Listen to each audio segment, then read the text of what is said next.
Yo, what is up, guys? Come back at you with another video, and today we're going to be checking out the top 10 disturbing documentaries that got banned. Let's get into it. I'm already having sort of chilly vibes, if you will. Let's see. Hi, it's me, Jesse. We there? Yeah, okay, good, we're there. Well, Nice to this meet you, afternoon, Jesse. after that very lousy sketch about yo-yoing, I figure for lack of anything better to do, we'll take it towards a more serious side right about now. Who here loves to watch a good documentary? The heck is We that? certainly do. But some documentaries touch on some really dark topics, and as a result, they have gotten banned. From a documentary that contains horrific images of people dying, to a documentary that details one of the most deadly and popular tourist destinations in America. On today's top 10 list, we will be covering 10 disturbing documentaries that got banned. Starting off this list in our number 10 spot, we have The Royal Family. The Royal Family has certainly had their fair share of drama this year so far, but that is not necessarily news to most people. Over the course of 18 months, from 1968 to 1969, Queen Elizabeth and Prince Philip allowed film crews to come in and follow their daily lives to create some sort of royal family documentary. Of course, the content of this documentary was heavily monitored by the royal family and those who deal with their public image,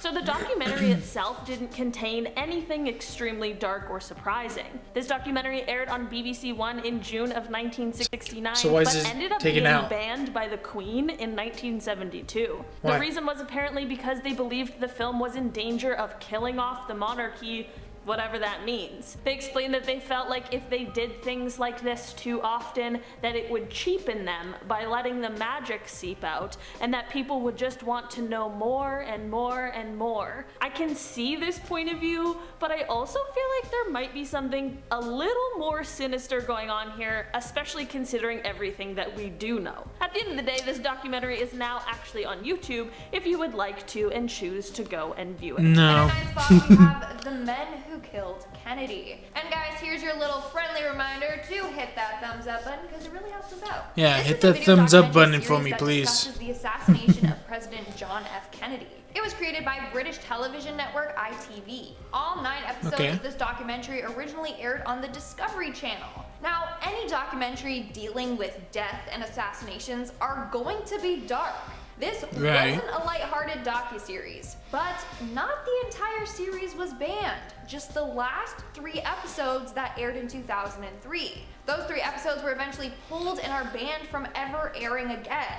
This Really? is due to the fact that they were way too controversial. In the final episode, it suggested that Lyndon D. Johnson, the US vice president at the time of the assassination, had something to do with his death. In the end, it was declared that the documentary was not credible and the documentary should have never aired. And they promised that they would not show those episodes again.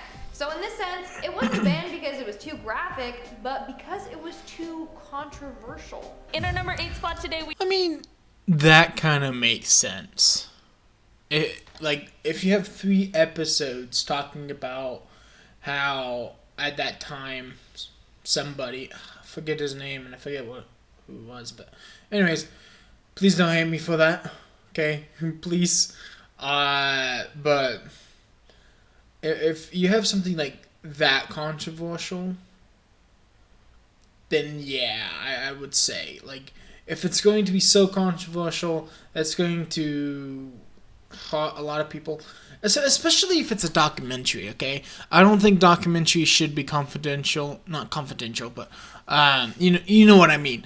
I don't think, it's a documentary. It shouldn't have one side or the other, it should just be sort of down the middle, you know? But that's just me. Okay? We have the Yes Men Fix the World. The Yes Men are a This pair of looks activists creepy. who have a goal to raise awareness about different social and political issues. The way they go about this, however, has been highly controversial as they create films in which they impersonate people they dislike in an act that they call identity correction. In 2009, Really? their second documentary titled The Yes Men Fix the World came out, which was the sequel to the 2003 film entitled The Yes Men. In this HBO documentary, the pair stir up controversy surrounding regarding a few different issues, such as exposing the people who were profiting off of Hurricane Katrina or the people who were behind the environmental disaster in Bhopal. It's not necessarily the things that they are fighting against that make people believe they're controversial, but more so the mission statement that the two share, which is that lies can expose the truth. The film, of course, has still managed to survive on past this lawsuit though, and despite being banned from release, there was a special edition of the movie that was released through good old BitTorrent. In our 7th spot, we have Capturing the... Lies can be shown the truth.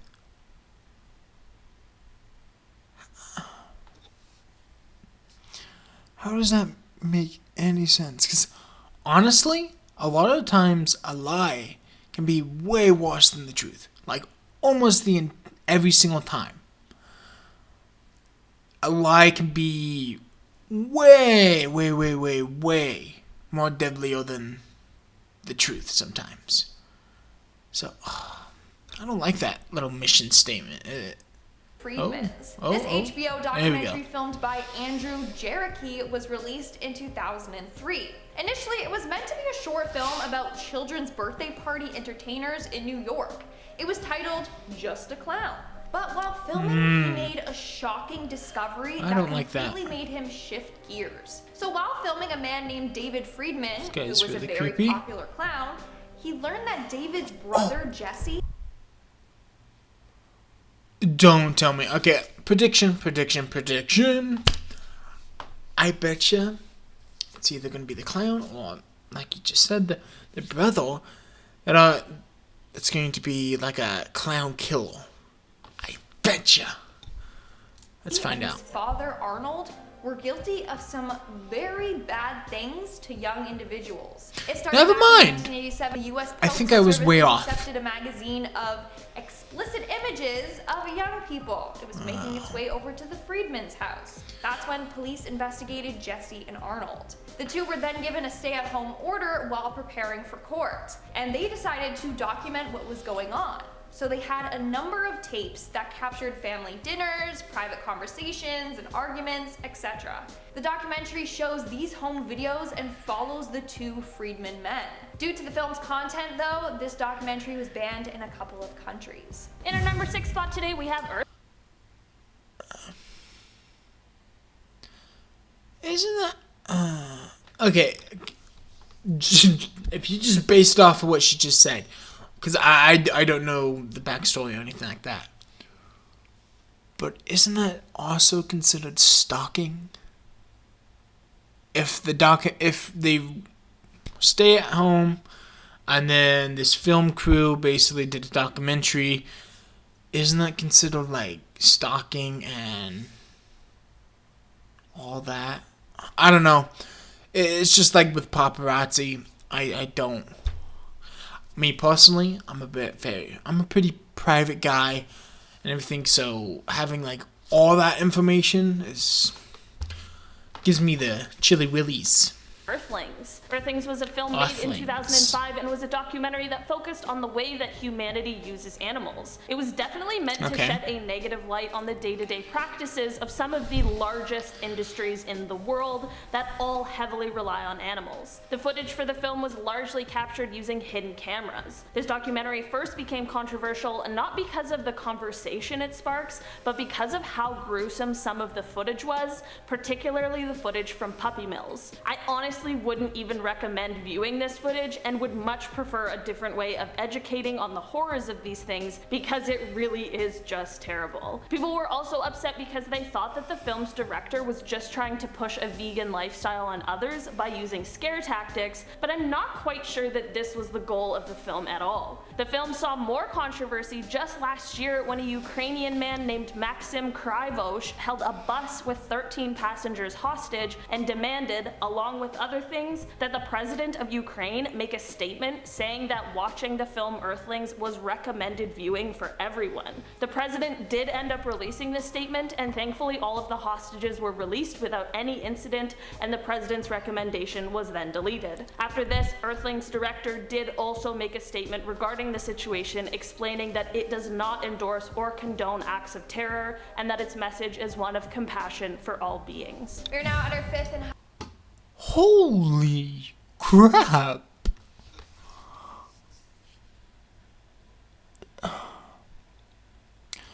It's sad to say, but there are people out there who would do this.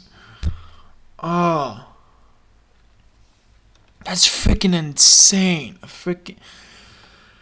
Also, just so you know, hidden cameras are usually illegal, so I don't recommend going around placing hidden cameras anywhere.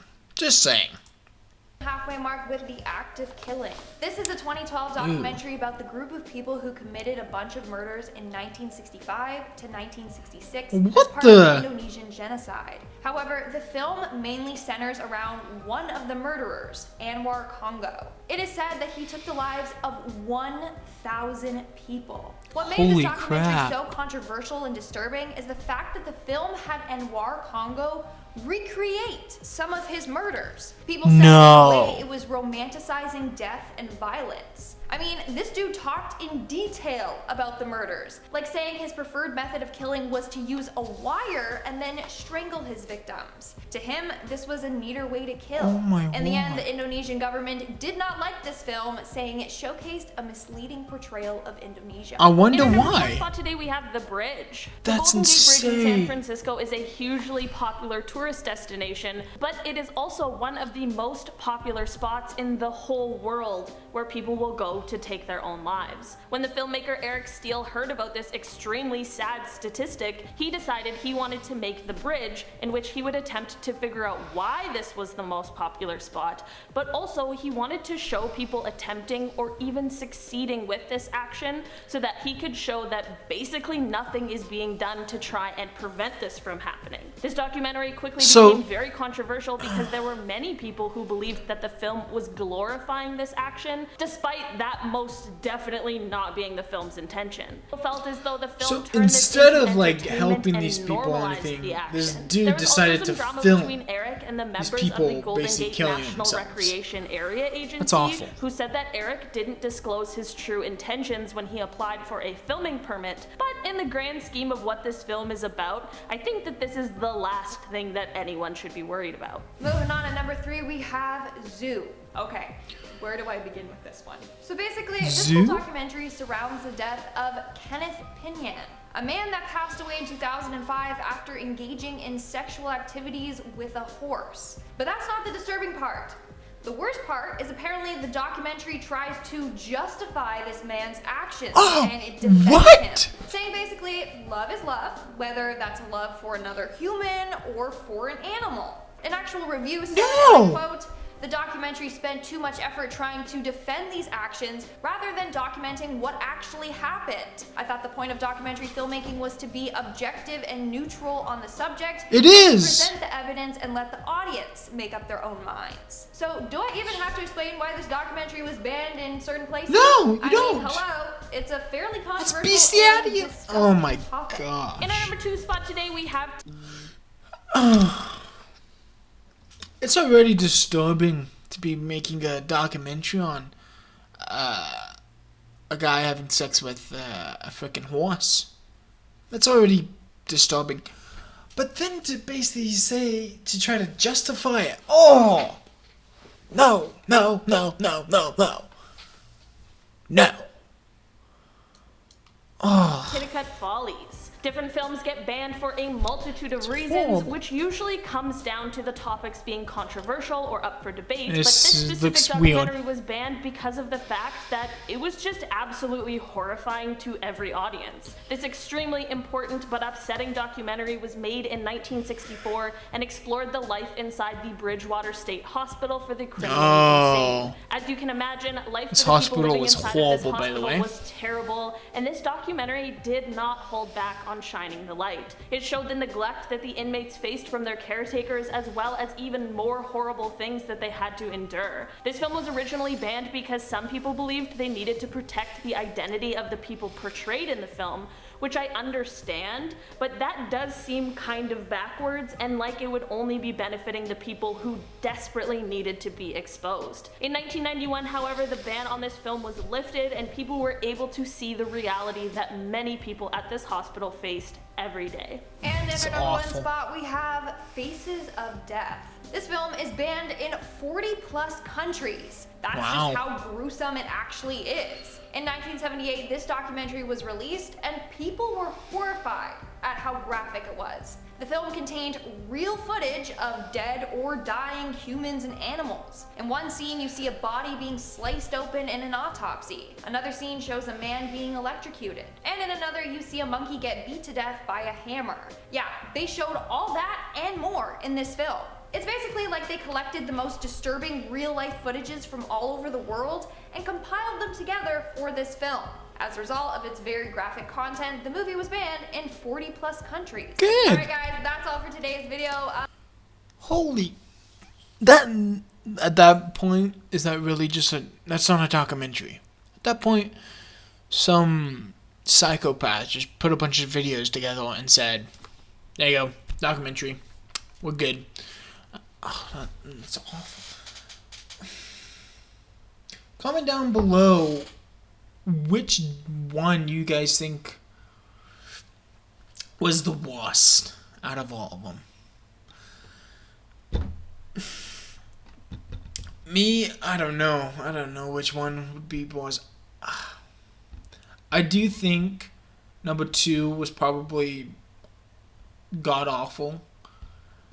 Just because of the content that it was doing. But, yeah.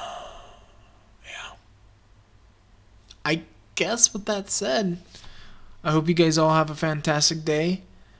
And I hope that you guys all take care.